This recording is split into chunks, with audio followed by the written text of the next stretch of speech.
নমস্কার বন্ধুরা, মমিদি আউট চ্যানেলে সবাইকে স্বাগতম জানাই। আবার চলে এলাম একটা নতুন রান্না নিয়ে। যে আজকে করব পুঁই শাকের তরকারি, কোনো মশলা ছাড়াই পুঁই শাকের তরকারিটা আজকে রান্না করব। যেহেতু মঙ্গলবার নিরামিষ, তাই আজকে একেবারে সাধারণ এই যে মুগ ডাল নিয়ে নিয়েছি, ডাল করব আর এই সবজিটা রান্না করব। যেটা রান্না করব সেটাই তোমাদের সাথে শেয়ার করছি, আর সাথে থাকো, দেখতে থাকো। তাকে বসিয়ে রেখেছিলাম, কড়াই গরম হয়ে গেছে। এখন ডালটাকে আমি ভেজে নিচ্ছি। এখানে আমি 100 গ্রামের মতো মুগ ডাল ভেজে নিলাম, এখন ভেজে নিচ্ছি। ডালে যে আমি গরম জলও বসিয়ে দিয়েছি, ছেড়ে দিলাম ডাল। যেহেতু অল্প ডালটাই, এই পাত্রটাই আমি নিয়েছি। ডাল সেদ্ধ হতে হতে আমি সবজিটাও করে নিচ্ছি। কড়াইতে দিয়ে দিলাম সরষের তেল, 5 ফোড়ন। এখানে আমি আর কোনো মশলা অ্যাড করবো না, শুধু 5 ফোড়ন দিয়ে আমি রান্নাটা করব।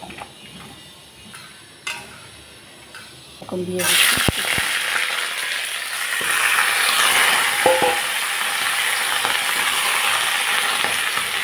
দিচ্ছি আধা চামচ পরিমাণ জিরা, 1 চামচ পরিমাণ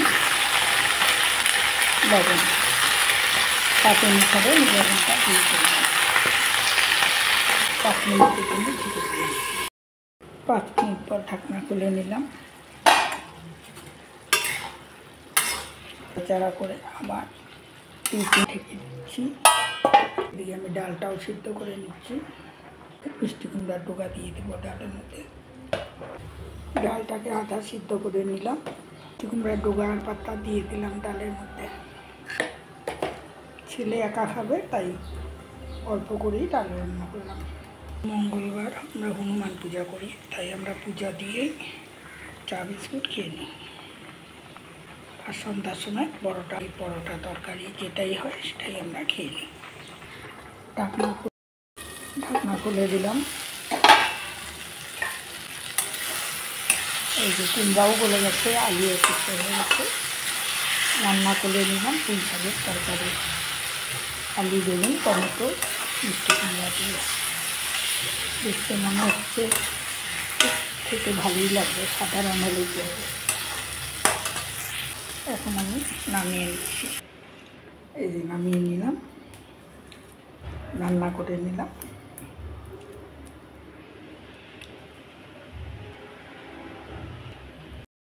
ডাল সিদ্ধ হয়ে গেছে। এখন ডালটাকে আমি সোমবারে দিয়ে দিলাম কড়াইতে সরষের তেল, এবারে সামান্য পরিমাণে দিচ্ছি একটা শুকনো লঙ্কাকে 2 টুকরা করে নিয়েছি, আর দিয়ে দিচ্ছি কালো জিরা ফোড়ন। আজকে একেবারেই সাধারণ রান্না, আমার শরীরটাও বেশি ভালো নেই। ডালটা দিয়ে দিলাম।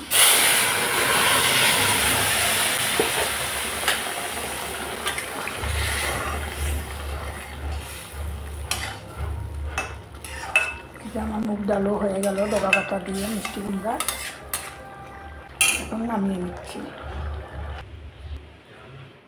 ডালও হয়ে গেল, চচ্চড়িও নামিয়ে নিয়েছি।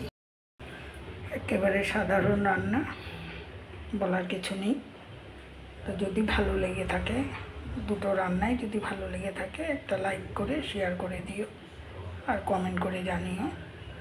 আর যারা নতুন দেখছো, একটা সাবস্ক্রাইব করে পাশে থেকো, বেল আইকনটাকে অন করে রেখো, যাতে আমার রান্নার নোটিফিকেশনগুলো সবার আগে তোমাদের কাছে পৌঁছায়। সবাই ভালো থাকো, সুস্থ থাকো, এটাই ভগবানের কাছে প্রার্থনা করি।